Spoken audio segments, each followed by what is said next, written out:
नमस्कार आदाब। मैं सैयद तकवी। सुकून पसंद, अमन पसंद, भाईचारा चाहने वालों के लिए आज कुछ सुकून की खबर निकल के सामने आई। सुप्रीम कोर्ट का सुप्रीम फैसला, देश के माननीय सर्वोच्च न्यायालय ने सर्वोच्च फैसला सुनाया, यानी सुप्रीम कोर्ट का सुप्रीम डिसीजन। देश के सर्वोच्च न्यायालय ने देश को खुदने से बचाने की कोशिश की है। सुप्रीम कोर्ट ने आज 12 दिसंबर को प्लेसेस ऑफ वर्शिप एक्ट 1991 के खिलाफ दायर याचिकाओं पर सुनवाई की। उच्चतम न्यायालय ने अगले हुक्म तक लंबित मुकदमों में अदालतों को कोई प्रभावी अंतरिम या अंतिम आदेश पारित नहीं करने का निर्देश दिया है। Chief justice of India Shri Sanjeev Khanna ने निर्देश देते हुए कहा कि इस मामले की अगली सुनवाई तक मंदिर और मस्जिद के सर्वे से जुड़ा कोई भी नया मुकदमा दर्ज नहीं किया जाएगा।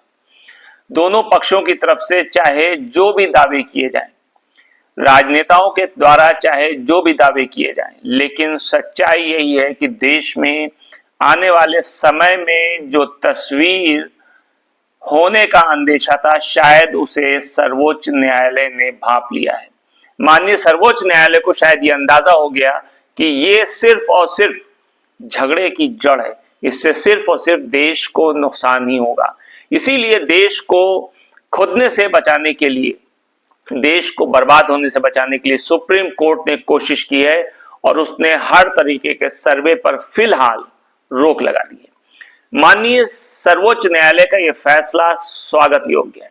सुप्रीम कोर्ट की एक कोशिश देश में अमन और सुकून कायम करने के लिए दिखाई दे रही है।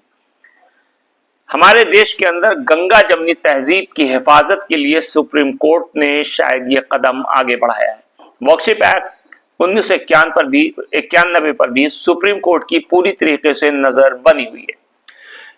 भारत में रहने वाले हर बुद्धिजीवी की नजर सुप्रीम कोर्ट पर है, क्योंकि उसे भी पता है कि इस देश में अगर सुकून और अमन कोई कायम रख सकता है तो वो है माननीय सर्वोच्च न्यायालय।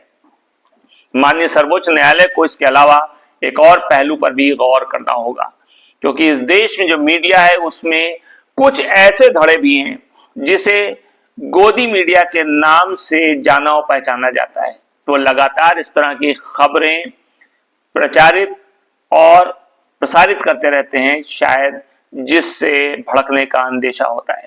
इसलिए ऐसी स्थिति में सिर्फ सुप्रीम कोर्ट का ही ये दायित्व नहीं है कि वो देश में अमन और सुकून कायम रखने के लिए आगे आए और अपने फैसले सुनाए, बल्कि देश के बुद्धिजीवी, पढ़े लिखे और संभ्रांत लोगों का भी ये फर्ज है कि वो इस तरह के मामले उठाने वालों को समझाएं और देश की गंगा जमनी तहजीब और अमन और सुकून को कायम रखने की कोशिश करें, क्योंकि कोई ऐसा मामला नहीं है जो बातचीत से हल ना हो सकता हो। हर मामले में लड़ाई झगड़ा नफरत ये देश की उन्नति के लिए अच्छा नहीं है। जिस वर्शिप एक्ट 1991 की बात हो रही है, जिसके लिए सियासत की जा रही है और कहा जा रहा है ये कांग्रेस पार्टी के द्वारा लाया गया बिल है या लाया गया कानून है, तो इस पर भी गौर करना चाहिए कि जिस वक्त अयोध्या में राम मंदिर और बाबरी मस्जिद का मुद्दा गरमाया हुआ था, तो कहीं ना कहीं देश को बचाने के लिए, देश में जगह जगह खराब होते हुए माहौल को रोकने के लिए उस वक्त की सरकार ने ये फैसला लिया था और इस बिल को लाई थी और ये कानून बना था। कहीं ना कहीं इससे देश में और देशवासियों में एक ऐसी भावना पैदा हुई थी कि जिससे चीजों को बचाया जा सकता है। लेकिन आज जिस तरह से देश में नया माहौल पैदा हो रहा है, उससे ये कहीं भी नहीं लग रहा है कि हमारा देश आगे बढ़ रहा है, बल्कि ऐसा लग रहा है कि हम पीछे की तरफ जा रहे हैं, क्योंकि हम सिर्फ इस बात का पता लगाने में मशगूल होते जा रहे हैं कि आखिर ये फला बिल्डिंग, फला इमारत के नीचे क्या है, जो हमें कहीं ना कहीं पीछे की तरफ ढकेल रहा है। क्योंकि अगर हर संस्था, हर आदमी किसी चीज पे दावा करेगा और ये पता लगाने की कोशिश करेगा कि इस इमारत के नीचे क्या है, तो ये पूरा देश सिर्फ खदान बन के रह जाएगा। क्योंकि आज देश में शिक्षा, रोजगार, मूलभूत सुविधाएं, महंगाई, शैक्षिक इंस्टीट्यूशन, बिजली, पानी, सड़क, इन विषयों पर कोई भी बात करने के लिए आगे नहीं आता है, चाहे वो सड़क हो या संसद।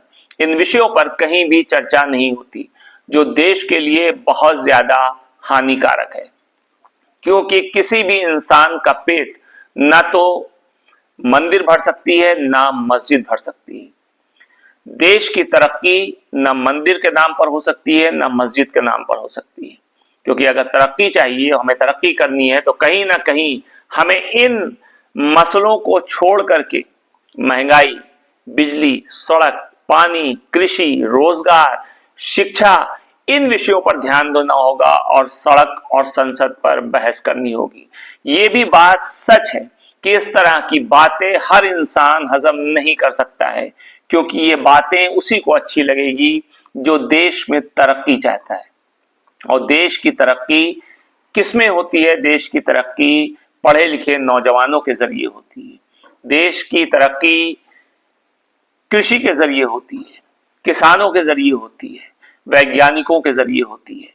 तो इसलिए देश में इस वक्त सबसे ज्यादा जरूरी है कि देश शिक्षा पर ध्यान दे, देश की जनता की मूलभूत सुविधाओं पर ध्यान दे, देश कृषि पर ध्यान दे। क्योंकि इंसान की जिंदगी के लिए जो चंद चीजें सबसे अहम और जरूरी होती हैं, उसमें खाने पीने यानी कृषि की चीजों के अलावा अगर कोई चीज है तो वो है शिक्षा। क्योंकि बाकी की मूलभूत सुविधाएं जैसे पानी, सड़क, महंगाई, बिजली, ये सारी चीजें कहीं ना कहीं शैक्षिक होने पर निर्भर करती हैं। देश तभी मजबूत होगा जब हमारे देश में शैक्षिक नौजवान आगे बढ़ेंगे।